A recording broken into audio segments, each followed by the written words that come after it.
एक तर मनोज जरांगे आणि धनंजय मुंडेचा कुठलाही अर्थार्थी संबंध येत नाही, परंतु मनोज जरांगेचं काय झालंय माहितीये का, धनंजय मुंडेचं नाव घेतल्याशिवाय पुढची राजकीय आणि सामाजिक पोळी भाजत नाही, कुठतरी त्यांना माल भेटत नाही, मालक खुश होत नाही आणि मालक खुश करण्यासाठी, खोके मिळवण्यासाठी सातत्यानं धनंजय मुंडेंनाच टार्गेट करायचं आणि कुठतरी धनंजय मुंडेंना टार्गेट केल्यामुळं आपण प्रसारमाध्यमांशी सातत्यानं प्रसारमाध्यमावर राहतो आणि आपल्या मालकाला सातत्यानं खुश करण्याचं काम त्याच्या माध्यमातून त्याला होत राहतं. म्हणून ते सातत्यानं धनंजय मुंडे यांना वेळोवेळी टार्गेट करण्याचं काम करतात. धनंजय मुंडे अक्षरशः जरांगेवर थुंकत सुद्धा नाहीत, परंतु जरांगे सातत्यानं जरा याच्या नावाने इवळण्याचं काम धनंजय मुंडेच्या नावाने करत राहत आहे. काळ यायच्या काळ पडतात तो गेला, आता जायचं मध्ये जायचा वेळ आलाय असं ते.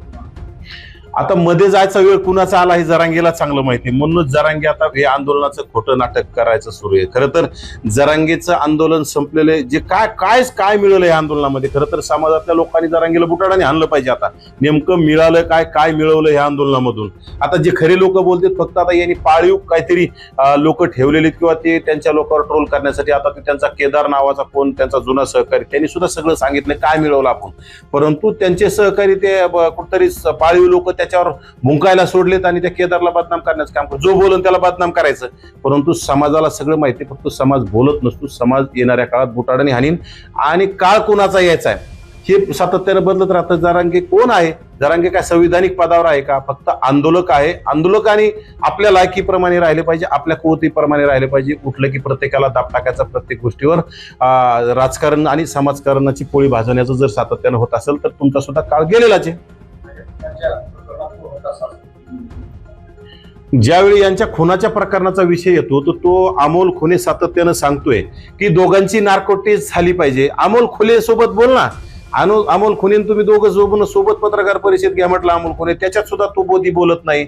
उगं काहीतरी तुला कोणी मारत नाही रे. तू अगोदरच निवळ म्हणजे मरण माग्या तूच आहेस आणि त्याच्यामुळं मरण माग्या माणसाला कोणी मारत नसतं. तुला मारून कोणी कशाला स्वतःचं वाटोळ करून घेईन.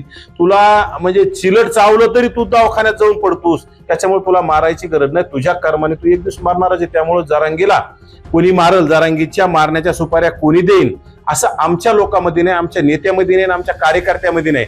जरांगेमध्ये तरी ती भिकारचोट वृत्ती आहे की जो कोणी बोलल त्याच्या गाड्या जाळणे, त्या कोणा कार्यकर्त्यांचे दुकानं जाळणे, कोणाचे दुकानं फोडणे, कोणाला धमक्या देणे, मारहाण करणे, ही वृत्ती जरांगेच्या झुंडशाहीमध्ये, आमच्या ओबीसीच्या नेत्यामध्ये, ओबीसीच्या कार्यकर्त्यामध्ये आणि ओबीसी समाजामध्ये अजिबात नाहीये.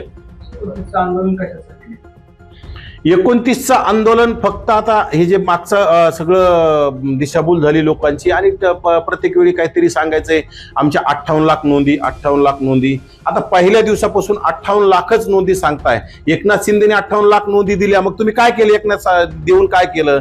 शोधल्या म्हणतात. मग आता 58 लाख नोंदी, परंतु त्या नोंदी व्हॅलिड झाल्या पाहिजे, त्या खऱ्या असल्या पाहिजे. एकनाथ शिंदेच्या प्रेशरमुळं कुठेतरी ह्या बोगस नोंदी मार्फत कुणबी प्रमाणपत्र म्हणजे बोगस नोंदीला सुद्धा व्हॅलिड तुम्ही करण्यासाठी प्रयत्न सातत्यानं केला असता, परंतु स्वतः एकनाथ शिंदे सीएम नसल्यामुळं कुठेतरी आता ते होत नाहीत म्हणून कुठेतरी प्रेशर करायचं. परंतु आता यांनी किती जरी व्हॅलिड केल्या तर राज्यामध्ये बोगस नोंदी उघड्या पडून जिल्हा परिषद सदस्यत्व असेल, नगर परिषद असेल, हे रद्द होण्याला सातत्यानं पाहायला मिळतंय. अनेक ठिकाणी हे प्रमाणपत्र रद्द व्हायला सुरुवात झाली आहे.